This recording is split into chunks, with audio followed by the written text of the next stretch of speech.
By the end of this video, I will share with you the first 5 personal finance books I ever read, and each one is crucial. If you read books about money, will this improve your financial decision making? If you improve your financial decision making, will you be even more comfortable handling your money? If you're even more comfortable handling your own money, will you avoid the challenges faced by 67% of adults who are financially illiterate? Many people become financially smarter, take action, and improve their financial quality of life to the extent they can do whatever they want, whenever they want, however they want, and with whomever they want. By the end of this video, I will share with you the first 5 personal finance books I ever read, and each one is crucial. Hi, my name is Salami, and I help experts, entrepreneurs, coaches, and consultants grow and scale their online business whilst creating their ideal lifestyle. If you like this video, hit the like button. It'll take you just a few seconds, and it helps the video rank higher for the YouTube algorithm. That way, it's easier for people like you to find videos like this and get value from it. Also, make sure you stick around to the end of the video. I'm going to share with you which of the 5 books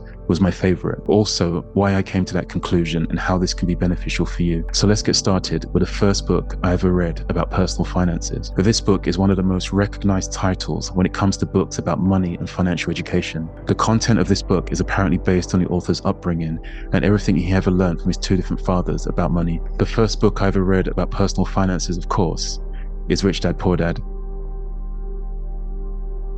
Rich Dad Poor Dad aims to put a spotlight on a lot of beliefs people have about money that keep them poor or financially struggling. The author of the book says most people work for money, but they never figure out how to have money work for them. And in fact, most people leave school not having learned anything about money. However, if you can increase your knowledge of the way money works, that's increase your financial IQ, it gives you more options. During Rich Dad Poor Dad, Kiyosaki demonstrates that a lot of people get stuck because they're not financially educated or they don't take action on the financial education they have. So Kiyosaki drives home the need to be educated financially about money. Throughout the book, he suggests putting the matter into your own hands by learning what the rich do and understanding the beliefs that the rich have. Then ultimately, this can steer your relationship with money in a positive way. 3 important themes of this book are: 1, how important it is to master your financial IQ and improve your financial literacy. Financial literacy meaning have skills related to money and apply that knowledge. Financial IQ meaning improving how well you do with money or improving how much you know about money. 2 is intentionally learning skill sets that point towards entrepreneurship. 3, then intentionally acquiring assets instead of liabilities. Assets put money into your pocket, liabilities take money from your pocket. Where this book does well is that Kiyosaki drives home the main talking points by narrating it through the eyes of himself growing up. He separates success and feedback into the story of his rich dad and his poor dad and the results they got. Poor dad was highly educated and his idea of success was working long hours and he struggled financially. Rich dad had multiple businesses and multiple income sources and prioritized acquiring assets. Rich Dad Poor Dad explores the fact that most people go through their life with little or no financial success, and that doesn't have to be the case. One thing the book does do is make a lot of absolute statements. The rich does this, the middle class do this, and the poor do that. Of course, life is rarely so black and white, but by using these general statements, he's able to drive home his main teaching principles. A great reminder in this book is that the ball is in your court when it comes to improving your financial literacy. He also reiterates time and time again the difference between an asset and a liability.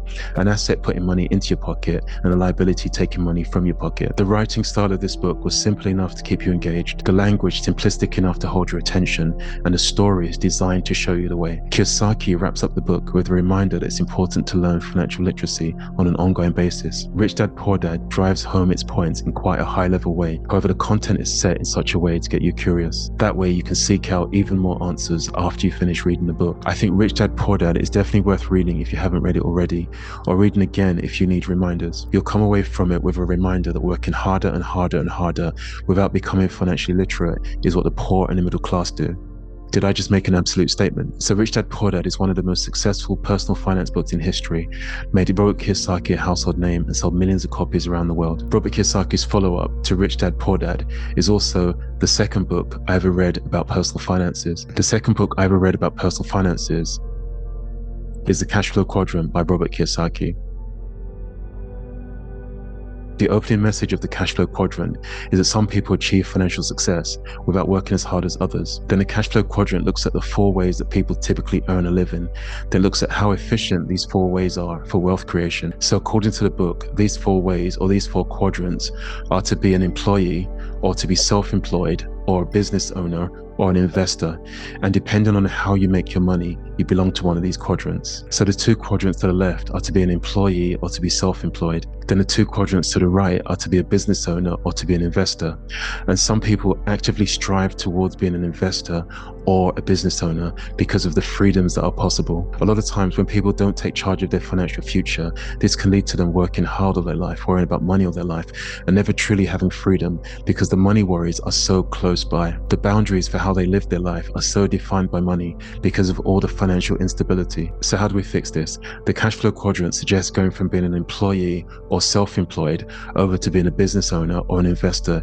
In short, going from being a worker to an owner. An overarching theme of the Cashflow Quadrant is prioritize wealth acquisition. According to the book, the most efficient way to exchange your efforts for your compensation is to become a business owner. In other words, join the B quadrant. Then also prioritize having your money work hard via having investments, and this is the I quadrant. This book is similar to the first one in that Kiyosaki mentions, in order to become rich, you have to think like the rich, and the rich understands that one of the keys to generating wealth is generating passive income. So the Cashflow Quadrant illustrates using these four quadrants that the way you earn your income is central to how you generate wealth. Not being financially educated is one of the reasons people work more and more, exchange their time for money, and struggle financially. The more you educate yourself financially and the more action you take, the better placed you are to gravitate to that B quadrant, business owner, or the I quadrant of the investor. What made this book stand out is that you are in control.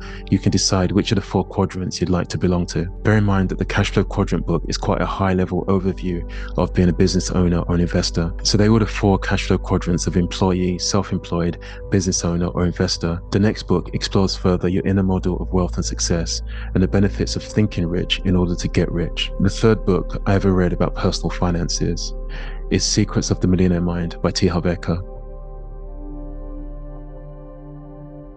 Secrets of the Millionaire Mind explains that your inner model of wealth and success determines how wealthy or successful you'll be. So basically, some people achieve wealth easily and others struggle financially, and a lot of it is due to their model of wealth and success. If your model of wealth and success is positive or abundant, this is more likely to lead to being rich. If your model of wealth and success is negative, usually this leads to being poor. For example, if you believe statements such as money doesn't matter, the book suggests you can have all the knowledge and skills, but if your money blueprint is not set for success, you're financially doomed. So how can we become aware of our money blueprint? The first step to becoming aware of a money blueprint is understanding what the money blueprint is. And the money blueprint is your preset programming and your relationship to money. Then the next point is, how can we undo the habits that are keeping us from our financial targets? Well, first of all, you can identify the programming that you received about money and wealth. And that usually comes from one of three places. Firstly is verbal programming, what you heard or what you were told about money growing up. Second is modeling, what you saw growing up when it came to money. And thirdly are specific, maybe isolated incidents that have shaped how you think about money. Secrets of the Millionaire Mind is divided into two parts. The first part dives into the concept of the millionaire mind and delves into the fact that the results you're getting with money are due to your deep-seated beliefs and deep-seated conditioning in the area of money. So what it means to you is not only do you arrive at your money blueprint, you also understand how you came to think that way. So now you can create a whole new mindset around the topic of money, especially if your prior money blueprint was not supporting you. And this resetting of the blueprint can move you towards the financial results you want to achieve. The important reminder in this book is that your conscious actions are heavily influenced by your subconscious thoughts. And this is certainly true for money. In other words, think rich to get rich. The writing style of this book was super relatable, and examples he gave were the type of examples you'd probably hear growing up. For example, the type of things your parents would say around the topic of money. The second half of the book sets out on a mission to elevate your mindset for even more abundance than you have now. So T. Harv Eker sets out 17 different wealth files, or 17 different ways that the rich think about money versus how the middle class or the poor think about money. And the wealth files are things like the rich look for opportunities and the poor and the middle class look for obstacles. Again, very absolute statements, but intending to generalize, I think, to drive home the messaging. If the first half of the book guides you to think rich, the second half of the book guides you to principles to think about. The book stands out because the content could literally change your financial future because of the encouragement to think about how your thoughts and behavior are impacting the results you're getting in the area of money. I'd recommend Secrets of the Millionaire Mind as a must if you're someone that wants to discover if you're programmed for wealth or programmed for medium to low income thinking. With this awareness, you can make the decision whether you want to change your money blueprint. A lot of the money blueprint which has been ingrained for years. The first time I ever read Secrets of the Millionaire Mind, I almost covered it in highlighter pen, just highlighting the key points of the book. So as you can tell, Secrets of the Millionaire Mind had quite the impact. The next book on this list alternates between money management and wealth building principles. It's written as a story from start to finish with the key learning points delivered as thought-provoking parables or actionable takeaways. takeaways. The fourth book I ever read about personal finances is The Richest Man in Babylon.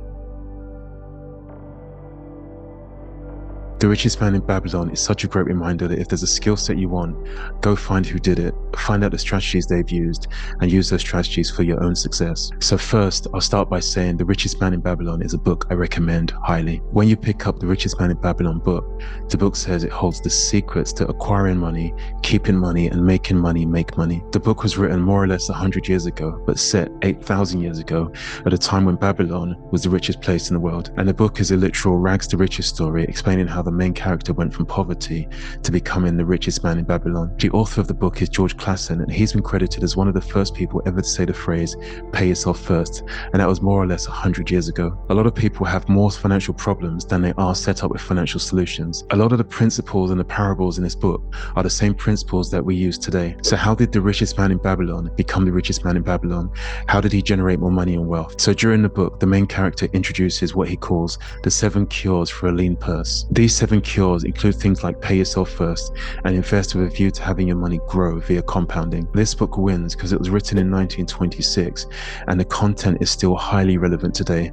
A lot of the parables and the principles are things that you'll find in personal finance books that are written today. The arc from poor to the richest man in Babylon is intended to show that using these 7 cures or these 7 principles, it's possible for other people to acquire wealth. So after describing the 7 cures, next are the 5 laws of gold. The 5 laws of gold basically outline how to protect and invest your wealth. The author assumes you're ready to take personal responsibility to acquire more wealth and success. The important reminder in this book is if you have a goal, find somebody who's achieved it and consider walking their path to success. The book outlines literally these 7 cures and these 5 laws of gold followed by the people of Babylon, and at the time Babylon was the most prosperous place in the world. The writing style of the book was parables. The book was written in an old, some would say ancient way because the book was more or less 100 years old. However, it was really enjoyable to read. The book is written in such a clever and engaging way that you enjoy the process of learning and you enjoy the takeaways as well. Using the parables and the principles in this book, the person reading the book can aspire to be the richest person where they live, or at least richer than they would have been if they hadn't discovered these principles, which include pay yourself first, save and invest. So moving into the 5th book, have you ever known what to do and not done it consistently enough? The next book focuses on making your wealth building efforts automatic. That way you don't need to be disciplined to get results. You can almost set it, forget it, and check back in from time to time. The 5th book I ever read about personal finances is The Automatic Millionaire by David Buck. I'd recommend The Automatic Millionaire because the principles in this book are so simple. You've definitely heard of some of the principles in this book before, for example, pay yourself first. And the title of the book gives you such a clue as to why a lot of these wealth building actions are not done. They are not automated. The book starts off with, regardless of how much money you earn, you can get rich eventually. And that refers to living rich now and eventually retiring rich. The goal of the author is to show people how they can become automatic millionaires over the course of their lifetime. He wants to show you how to live rich and then retire rich. So part 1 is knowing what to do with your money. And once you know what to do with your money, make it automatic. A lot of people know the basics about what to do with money, but they don't because life gets in the way. Relying on your own discipline and doing things manually means that things don't get done as they would if they were automatic. So the book asks the question, what is that 1-step plan to live rich and then retire rich? That 1-step plan is to make it automatic. The author mentions a few money-related strategies, and if those money-related strategies are your financial plan, you're more likely to get to your financial goal if you set up your financial plan to run automatically. So again, the key to the book is live rich now and retire rich eventually, and set it up slowly and automatically. When one has a financial plan, one way to make it happen is in a disciplined way. The other way to make it happen is in an automated way. So says the author of this book. The outcome of this book appears to be that you're in control of your money like on a day-to-day basis. You also have your financial plan, and your financial plan is working towards your financial goals automatically. The author wraps up the book with a chapter on how to put your financial life on autopilot. The title of the book, The Automatic Millionaire, made this book stand out. Here's this one thing you can do to action your financial plan, make it automatic. So just to recap, they were the first 5 personal finance books I ever read, and I read them a good few years ago. Book number 1 was Rich Dad Poor Dad. Book number 2 was The Cashflow Quadrant. Book number 3, Secrets of the Millionaire Mind. Book number 4, The Richest Man in Babylon. And book number 5, The Automatic Millionaire. So earlier in this video, I mentioned I'd share which of the 5 books are my favorite, how I came to the conclusion, and how that can benefit you. Years ago, when I first read these books, if you asked me which was my favorite, I would say the Cashflow Quadrant. And I think it was that action of going from employee or self-employed over to business owner or investor. If you ask me today which is my favorite, I'd have to say all of them. How did I come to that conclusion? Well, as I mentioned at the start of this video, each one of these books is crucial. At the time when I was first building up my financial IQ knowledge, I found so much great value in every single one of these books. So my favorite is all of them, even though a lot of the principles and the concepts overlap. Rich Dad, Poor Dad was crucial because it encourages the reader to think like the wealthy and prioritize acquiring assets. The Cashflow Quadrant is crucial because it encourages the reader to position themselves in a way to create wealth more efficiently. Secrets of the Millionaire Mind is crucial because it encourages the reader to have an abundant mindset of the wealthy, which might be different to the mindset they have now. The Richest Man in Babylon is crucial because it encourages us that anyone can become wealthy, and it backs it up with principles that we use to this day. The Automatic Millionaire is crucial because it encourages you to set yourself up for success automatically. There are so many golden nuggets in each book, and it's a superb foundation for improving one's financial IQ. So how does this benefit you? This benefits you because being financially literate means you give yourself the best chance to make great choices for your finances now and your financial future. The more you know, the better your potential relationship with money. The ultimate aim for a lot of people is to set up their finances in a way that they can do whatever they want, whenever they want, however they want, and with whomever they want. Please share in the comments below which of these books is your favorite. Do you have a different book about money to add to the list? Please leave a comment, as it's always great to get your opinion and your take in the comment section. If you've enjoyed this video, you might want to check out this video here, which is my review of the book, The Psychology of Money, a book I've read relatively recently. Or you might want to check out this video here, which is a video about the money beliefs that limit wealth. I'd probably suggest watch the money beliefs video first and the psychology of money video second. For the best tips for online business, entrepreneurship, financial freedom, and mindset, subscribe to my channel, hit the bell to be notified every time I post a new video. And I'll leave you this quote from Benjamin Franklin: "An investment in knowledge pays the best interest." That's definitely true in general, and certainly true when it comes to the topic of money. I hope you've enjoyed this video, and I'll see you on the next one. And until then, do the best you can consistently. Ciao.